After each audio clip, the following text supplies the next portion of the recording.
What's up, beautiful people? Jen here. Welcome back to my channel. If you're new here, my name is Jenna Lee, aka Jen Sparkly, commander of the Sparkle Army. Thank you so much for stopping by my channel and hanging out in my little corner of the internet. I hope you'll stay. The Sparkle Army, they're some of the best people on earth. So, welcome. Today is Friday, and you know what that means. This Week in Sparkle. This Week in Sparkle is a weekly series where I share with you stories that either touched me in some way, maybe they angered me in some way, or maybe I just would love to know what you guys think. As always, any opinions that I share in these videos, any preceding videos and any videos to come, only reflect my personal opinions. They do not reflect the opinions of any of the companies for whom I may be an ambassador or promoter. Now, with that said, let's rock and roll. First up, in professional wrestling news, John Cena and Nikki Bella have split up after 6 years. I hate to say I told you so, but I told you so. I called this. My gut instinct told me there was no way he'd marry her. From the very beginning of the relationship, day in and day out, week in and week out, month in and month out, all he ever said was, I don't want to get married again. Hey, I don't want to get married again. Just to live together, he made the girl sign like a 50-page cohabitation agreement. Like, sweetie, my God, are you that thirsty for his money and his status that you're just gonna, to hell with dignity, right? As long as you get to be John Cena's girl. Christ almighty, honey. And where did it get you? All of that pressure, I want to get married, yada, yada, yada, putting your family up to pressuring him. Where did it get you? Nowhere. Alone. I saw memes online, people saying Dolph Ziggler's about to cash in. Something tells me Cena doesn't care. Next up, in more wrestling news, Davey Boy Smith Jr., son of late great British Bulldog Davey Boy Smith, who has been for the last couple of years performing in Japan, got into an altercation with wrestling legend and Hall of Famer Jake the Snake Roberts. Evidently, they were doing an event, a meet and greet, an autograph signing of some sort, and Davey Boy Smith Jr. walks in. Apparently, according to Jake the Snake, he went to shake Davey Boy Smith Jr.'s hand. Davey Boy Smith Jr. pushes him and throws coffee on him. Now, Davey Boy Smith Jr.'s version is a little different. He said that they've had words before because of something disrespectful that Jake allegedly said about his father, again, the British Bulldog, the late Davey Boy Smith. So I'm interested to see how this unfolds because, you know, in wrestling, you never know quite what's real and what's not. So I guess we'll see. Next up, in YouTube news, Philip DeFranco makes a video this week where he openly admits that YouTube is not allowing him to thrive the way he once was. I know a lot of us smaller YouTubers have talked about it and said that it really feels like YouTube only benefits the top-notch OG YouTubers.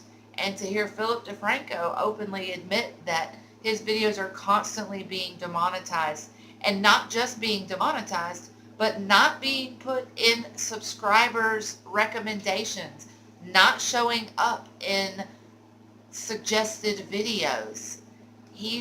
It's almost as though they're purposely not allowing him to promote himself. That does not speak well for this platform. And I can't help but think if someone or a few someones pull their resources and start a new platform, YouTube could be in serious trouble. I don't know what the fix is. I don't know what the solution is. But I know as a small YouTuber, I consistently feel like I'm spinning my wheels. I try to promote. I do the best I can, but there's only so much you can do with the resources that you have. And I'm not going to be one of those obnoxious people who goes into comment sections and begs people to subscribe. I'm not going to do that. What do y'all think? What is the next step for YouTube? How did they right some of these wrongs? Let me know. Next up, in celebrity news, the Kardashians are set to close all of their Dash boutiques. Now, of course, the Dash boutiques opened years and years ago before they were the empire that they are now. They had already closed, I think, one or two of the stores, and as of this week, movements have been made to ixnay all the Dash stores. Did anyone shop there? Like, let me know. Like, did you ever shop at a Dash store? Ever? Like, I know it was kind of their thing at first. Like, I remember when Kim Kardashian first started getting any mentions in the celebrity gossip columns as Paris Hilton and her new BFF, Kim Kardashian, daughter of famed O.J. Simpson attorney Robert Kardashian, and soon to be boutique owner. She's opening a store called Dash. Like, that was where I first heard her name. But they most assuredly don't need those stores now, considering they've built an entire empire on the backs of black women and their ideas and their culture. What? Oh, yeah. Hashtag culture vultures. Hashtag thieving ass hoes. What you gonna do?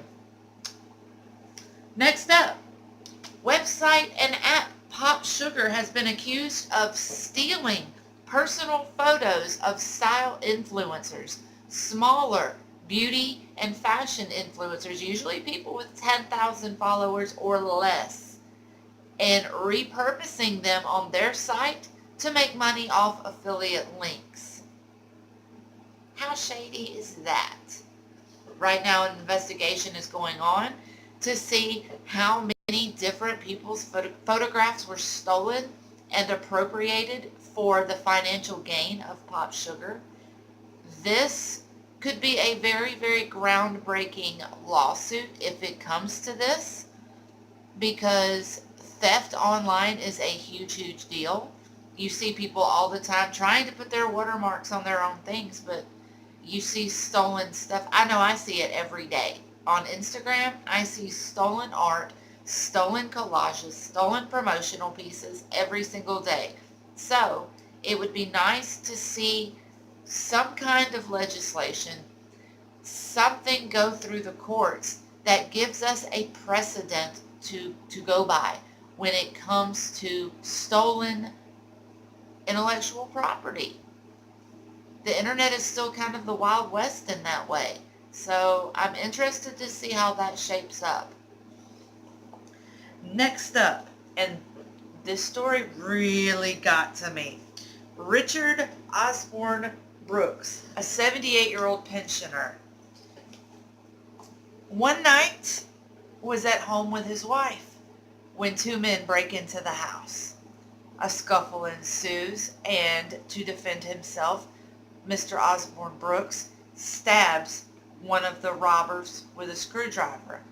The two robbers flee. The one who was stabbed collapses in the street and dies. For a moment, they actually charged Mr. Brooks with attempted murder. Or maybe murder. Worse than that, people built shrines to the deceased robber right near, if not on, Mr. Brooks's property. And when people tore it down, a cop stood guard next to the shrine, threatening anyone who dared to take it down. So we've unpacked all this. Let me encapsulate it. A near 80-year-old man defends himself and his elderly wife against two people breaking into their home that they worked their entire lives for. A stabbing occurs out of self-defense. The burglar dies. And we're supposed to honor his memory? Fortunately, all charges for murder were dropped against Mr. Brooks. But that's not the end of the story. He and his wife have gone into hiding because they fear retribution from people connected to the robbers. What a world we live in, right? Right? After all of that, we need a palate cleanser. So I have given 2 bonus cute animal videos today. At the end of everything, first we have Poppy loves his moose. Poppy the dog has a stuffed moose that he loves so much. His parents went out and always buy a replacement moose when his moose falls apart. Well, panic struck the family when the maker of Poppy's stuffed moose discontinued the item. Never fear, Poppy the dog's dad traveled all over town to all of the pet stores and bought up all remaining moose. So, for the foreseeable future, Poppy the dog will have a moose. I know you were worried. And finally, Daya's long journey home. Daya the dog got separated from her family during Hurricane Maria, the one that hit Puerto Rico. And the family, after the devastation of the storm, relocated to Massachusetts, separated from their beloved dog Daya. Well, an animal rescue took Daya in 6 months later. The family finds out that their dog has been found, and the Best Friends Animal Rescue flies Daya out to Massachusetts, and she gets to reunite with her family after 6 long months of separation. I will link to that video. Watch it. It's heartwarming. It'll make you cry happy tears, and that's always a good thing. As always, I link to this video and every other story that I spoke about today. Talk to me. What do you think about what I talked about today? Which story touched you? Which story outraged you? Let me know in the comments below. As always, this is a positive account. We do not insult, we do not bully, we do not badger. If you cannot speak respectfully, you will be mocked, blocked, and forgotten. So, play nice or disappear. With that said, that's this weekend's Sparkle. Thank you so much for hanging out with me.